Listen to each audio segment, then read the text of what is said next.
Өнөөдөр улсын хурал дахь Монгол Ардын намын гишүүдийн хуралдаан боллоо.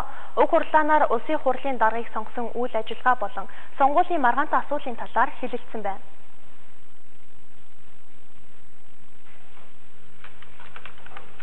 Улсын хурал сонгогдсон Монгол Ардын намын гишүүдийн хурлын дараа улсын хурлын гишүүн инх бол сэтгүүлчдэд товч мэдээлэл хийсэн.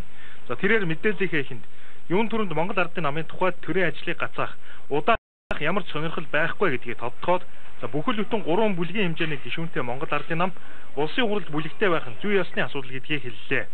За хамгийн гол нь улсын хурлын бүтцийг байгуулах. За тэр дундаа улсын хурлын даргыг сонгох үйл явц хуулийн дагуу байх учиртай гэдэг үүднээс асуудалд хандаж байгаа гэдгээ тэмдэглэлээ.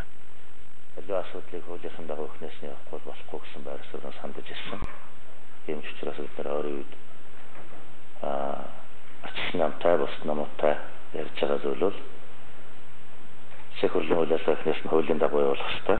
Тэмдэглэл улсын хурлын даргыг сонгох ажлыг эдгээр ажил хууль бусаар явуулчлаа.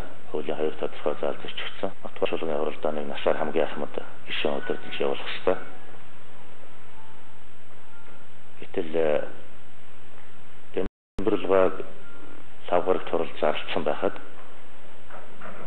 хоёр дахь өдөр нь хуралдаан хэн зарсныг юм зарлаад дараагийн ахмад настай хүн гэдэг томоор гарч ирээд цаг бич гишүүнүүдэд дуулаад хурлын болсон байна. Хуулийн маш тодорхой заалт зөрчигджээ.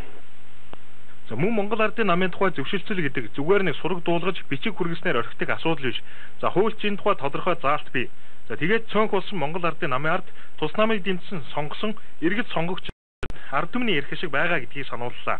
Ер нь зүгээр томоотоор наваад үзвэл парламент ёсонд цөөнхийнхээ байр суурийг хүндэтгэх, цөөнхийн цаана байгаа иргэд сонгогчид ард түмний хүсэл сонирхлыг түүгээр дамжуулж илэрхийлж байх энэ ёс, энэ зарчим бол хамгийн том зарчмын нэг. За мөн тэд маргаантай байгаа өөр хангаан тойргийн асуудлаар шүүх дэгээ зөрчиж хурал хийсэн, харьяаллын бус шүүх шийдвэр гаргасан. За ингэхдээ хуулийг баримтлаагүй гэсэн тайлбар хийж байна. За тиймээс л асуудлыг зөв голдролт хуулийн дагуу байлгах үүднээс байр суурин дээр хатуу зогсож байгаа гэж мэдэгдлээ. Манай намаас нэрдсэн хоёр гишүүн бол ард түмний олонхийн тэр төсмөө нэгэн тасгатайгаар саналын намаар улсын хурал сонгогдож гишүүнийхээ төрөмлөхийг авсан байсан. Гэтэл одоо хуулийн талаас нь аваад үзвэл хуульчдын үзэж байгаагаар бол харьяаллын босоор асуудлыг шийдсэн. Шүүх хурал нь өөрөө явахдаа дэгээ зөрчиж, процедурын хуулиар зөрчиж явсан. Ганцхан шүүх цууж байгаад оролцож хариуцах талуудыг байлцуулгүйгээр маш огн хугацааны дотор шийдсэн өөрөө шүүхийн үйл ажиллагаа буруу явагдсан гэж үзэх хүнсэл болж байна. Улсын хурлын Ардын намын бүлгийн өчигдөр болсон хурлаанаар Монгол Ардын намын тавьсан саналыг хилцээд хүлээн авах боломжгүй гэдгээ мэдгдсэн. Мөн Монгол Ардын ардчилсан намын ажлын хэсэгтээ уулзаж тодорхой асуудлаар санал солилцсон тухайга өнөөдөр болсон хурал дээрээ хэлцжээ. За ингээд хамгийн гол нь зөвхөн хуулийн хүрээнд эв зүгээ олцож зөв гарцыг хайх ёстой гэдэг шийдэл төрсөн байна.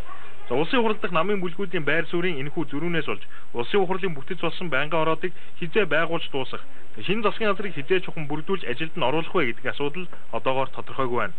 Буян жаргал мөн болдноор мэдээллээ.